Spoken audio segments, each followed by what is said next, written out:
మీ గ్రామానికి కనీసం రోడ్డు కూడా లేదే. ఏందా ఊరు? చినతాండ్రపాడు నుంచి అవతల ఐజా, మధ్యలో చినతాండ్రపాడు, యువతల మీ గ్రామం. 7 కిలోమీటర్లు ప్రయాణం చేస్తుంటే నా గుండె రగిలిపోయింది, కడుపు మండిపోయింది. అసలు ఇది గ్రామమా? ఇంత భయానకమైన జీవితాన్ని ఎట్లా వీళ్ళు అనుభవిస్తున్నారు అని నేను వెంటనే కారు ఆపి నా కెమెరా తీసి, నా కెమెరామెన్తో ఒక 15 నిమిషాలు వీడియో చేసి అక్కడి నుంచి బయలుదేరిన నేను. ఈ వీడియో రేపు ప్లే అవుతుంది, మన ఛానల్లో చూడొచ్చు. ఎంత దుర్మార్గం, ఎంత అరాచకం, ఎంత ఇది. ఎవరిని క్వశ్చన్ చేయాలి? మనకు మనమే క్వశ్చన్ చేసుకోవాలి. అందుకే నాకెందుకు అనుమానం, ఇవాళ మళ్ళీ మనం అంబేద్కర్ అండ్ పూలే విగ్రహాలని, మహనీయుల విగ్రహాలను ఆవిష్కరించుకున్నాం. అంబేద్కర్ గారి యొక్క, ఆ మహనీయుడి యొక్క జీవిత చరిత్ర, పూలే గారి యొక్క గొప్పతనము, ఆయన ఈ సమాజం కోసం ఇద్దరు చేసినటువంటి పోరాటాన్ని, సమానత్వం కోసం వాళ్ళు చేసిన త్యాగాన్ని కాశీం సార్ లాంటి వాళ్ళు వివరిస్తారు. నేను ఇక్కడున్న సమస్యలని బేస్ చేసుకొని నేను మాట్లాడాలని డిసైడ్ అయినా. ఆ రోడ్డు చూసిన తర్వాత, రోడ్డు లేకపోవడం వల్ల మీరు ఎదుర్కొంటున్న సమస్య ఎంత భయంకరంగా ఉందో మీకు మాత్రమే తెలుసది.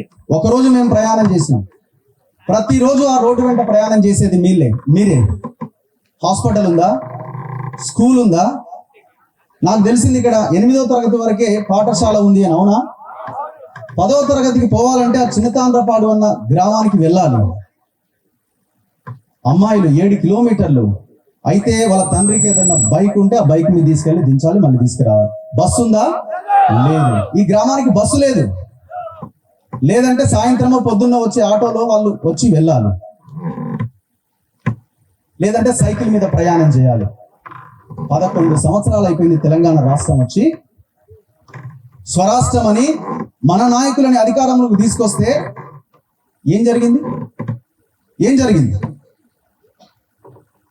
ఎవరిది తప్పు? మనదే తప్పు. మనము బలమైన పోరాటాన్ని, మనం సైలెంట్ గా ఉండడంతో ఈ సమస్య వస్తున్నది. Ethanol factory పెట్టబోతున్నారట.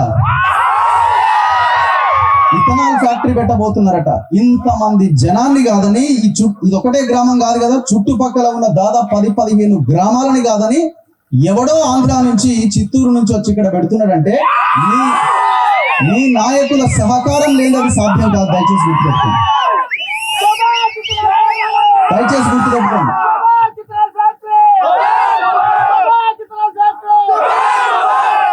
దిలావర్పూర్ అనే ఒక గ్రామంలో ఇట్లానే ఒక కంపెనీ కోసమో ఇంకో దానికోసమో భూమిలో ఏదో కంపెనీ తీసుకురావడానికి ప్రయత్నం చేస్తే 3 రోజులు వాళ్ళు రోడ్డు మీద కూర్చొని, ఒక అధికారి వస్తే, ఒక రకంగా చెప్పాలంటే ఆమె మీద దాడి చేసిన తప్ప, దాడి చేయమని చెప్పట్లేదు, శాంతియుతంగానే పోరాటం చేయాలి. దాడి చేయమని మనం చెయ్యొద్దు కూడా, తప్పదు. అంటే వాళ్ళు చేసిన 2 రోజుల పోరాటంతో ప్రభుత్వం వెనక్కి తగ్గి వదిలేసుకున్న దాన్ని. ఎందుకు మనం ఆ తరహా పోరాటం చెయ్యాలి? సమస్యకి పరిష్కారం పోరాటంతోనే దొరుకుతుంది. మనం లీడర్ని బతిమిలాడితే, లీడర్ని అడిగితే ఇవాళ రాజకీయాల్లో దొరకదు. పోరాటమే శరణ్యం. రోడ్డు మీదకి రావడం అంటే కర్రలు కత్తులు పట్టుకొని కాదు, శాంతియుతంగా మనం పోరాటం చేసి మన రాజకీయ నాయకులకు సెగదగలేలా చేయాలి.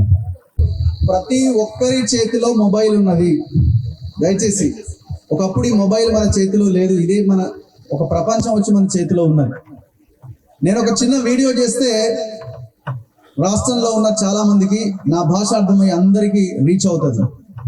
మీ చేతిలో ఉన్న మొబైల్తో, మీ చేతిలో ఉన్న ఫోన్తో కూడా మీరు అందరికీ సమాచారం చేరవేయచ్చు. అది మన ఛానల్ ద్వారా, మన తొలి వెలుగు ద్వారా. సో అందుకే ఇక్కడున్న యువకులు, చదువుకున్న వాళ్ళు, ఫోన్ ఆపరేట్ చేసే వాళ్ళు, ఈ ఆండ్రాయిడ్ ఆర్ ఇంకో ఫోన్ వాడేవాళ్ళు, రేపటి నుంచే మీ గ్రామంలో రోడ్డు కోసం, మీ గ్రామానికి ఇథనాల్ ఫ్యాక్టరీ రాకుండా ఉండడానికి ఎట్లాగైతే మనం రోడ్డెక్కి పోరాటం చేయబోతున్నామో, ఈ మొబైల్ని కూడా దయచేసి వాడండి. ప్లీజ్, రిక్వెస్ట్ చేస్తున్నా, దయచేసి మీకోసమే.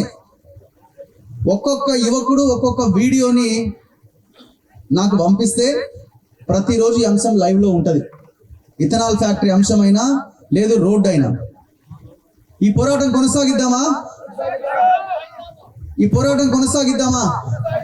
సో అందుకే ఈ మొబైల్ని చాలా మంచిగా వాడండి. మీరు ఎన్నో ఫేస్బుక్లను, ఇన్స్టాలను, రీల్స్ అను ప్రతిరోజు తిప్పుతానే ఉంటారు కదా.